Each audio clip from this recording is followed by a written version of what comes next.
kita telah sampai di depan gedung DPR RI, kawan-kawan. Hari ini kita juga kawan-kawan mau merayakan hari kemerdekaan kita. Yang kemarin kita tidak diperbolehkan untuk bahkan menyampaikan pernyataan sikap di depan gedung DPR RI maupun di belakang gedung DPR RI. Maka hari ini kami turun, ya kami mau menyampaikan bahwa kemerdekaan kita belum tuntas dan tetap perlu untuk diperjuangkan, kawan-kawan. Tentang upah buruh yang masih murah, jaminan kesehatan yang masih mahal, pendidikan yang semakin hari semakin mahal, kawan-kawan, dan juga demokrasi kita yang perlahan-lahan teman-teman terkikis oleh represivitas.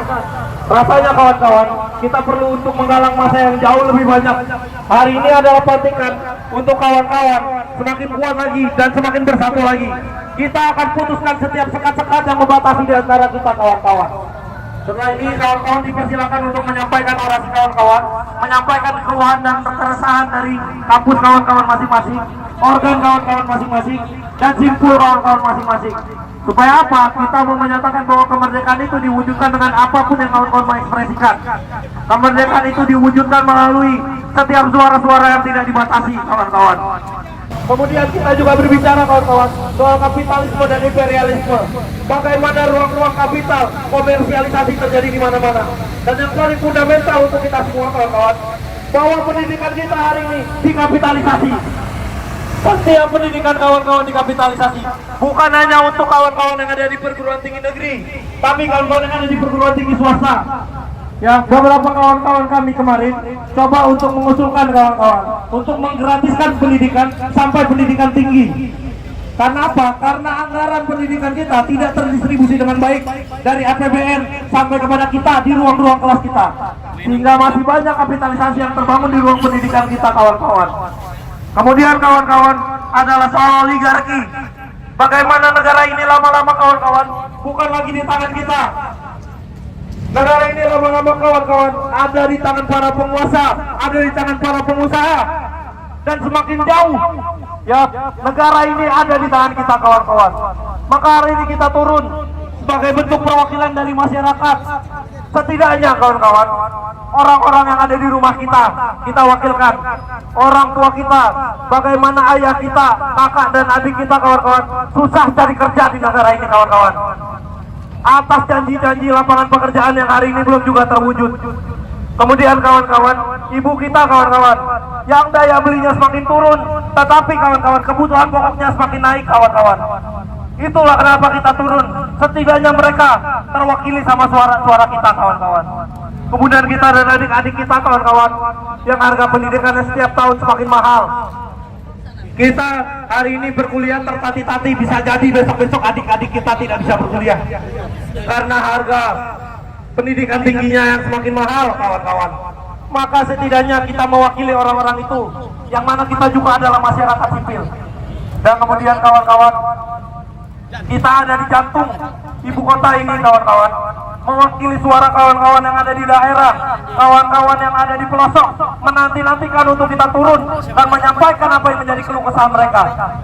Hidup mahasiswa, hidup rakyat Indonesia.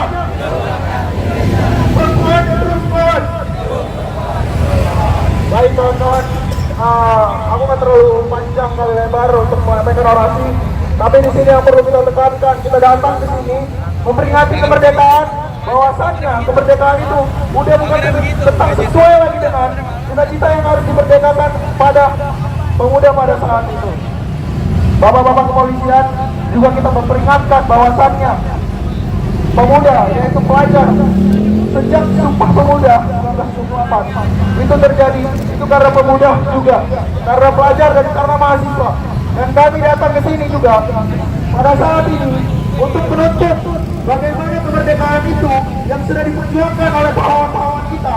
Namun sekarang itu tidak sesuai dengan cita-cita kemerdekaan. Semangat kawan-kawan. Mungkin merasa bapak-bapak, adik-adik polisi sendiri nggak tahu apa yang disampaikan semua. Jadi mereka yang ngomong aja gitu, kawan-kawan. Jadi kawan-kawan semua bisa juga untuk berdialog dengan bapak-bapak kepolisian, adik-adik kepolisian, supaya bisa saling pencerdasan juga gitu. Nah, jadi jangan hanya berdialog sama mahasiswa juga, kalau bisa sama bapak-bapak adik-adik kepolisian juga untuk berdialog gitu. Nah, di sini juga saya menegaskan kawan-kawan, berbicara tentang kapitalisme, bagaimana negara ini sejak dari zaman Jokowi dan juga sejak Prabowo kepemimpinannya hanya menguntungkan para kapitalis, hanya menguntungkan para korporasi, sedangkan masyarakat daerah itu dibiarkan begitu saja. Terbukti dengan bagaimana Dewan Pengkhianat Rakyat sekarang tidak mengesahkan rancangan undang-undang masyarakat adat, tidak mengesahkan bagaimana payung hukum rancangan undang-undang masyarakat adat, itu sampai sekarang malah berdebu di gedung DPR RI. Dan kita di sini sekarang kawan-kawan sudah menuntut untuk perlindungan terkait masyarakat adat yang ada di daerah.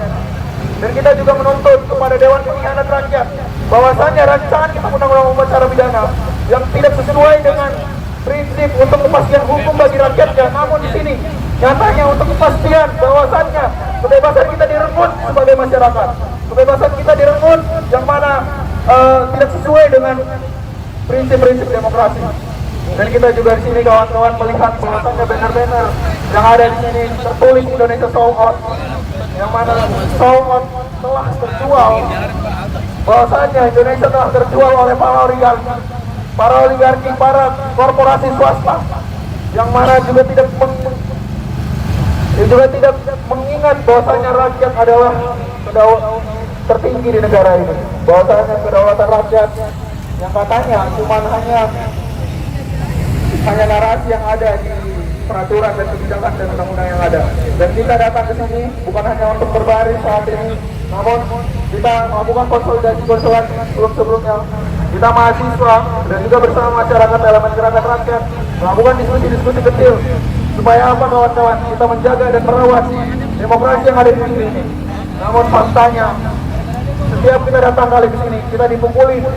Namun faktanya setiap kali kita datang ke sini kita digoreng sebagai yang berperilaku vandalisme, padahal mereka sendirilah yang melakukan vandalisme dan anarkisme terhadap rakyat kita sendiri, terhadap pembuat kebijakan yang mana kebijakan itu tidak berpihak sama sekali buat kita.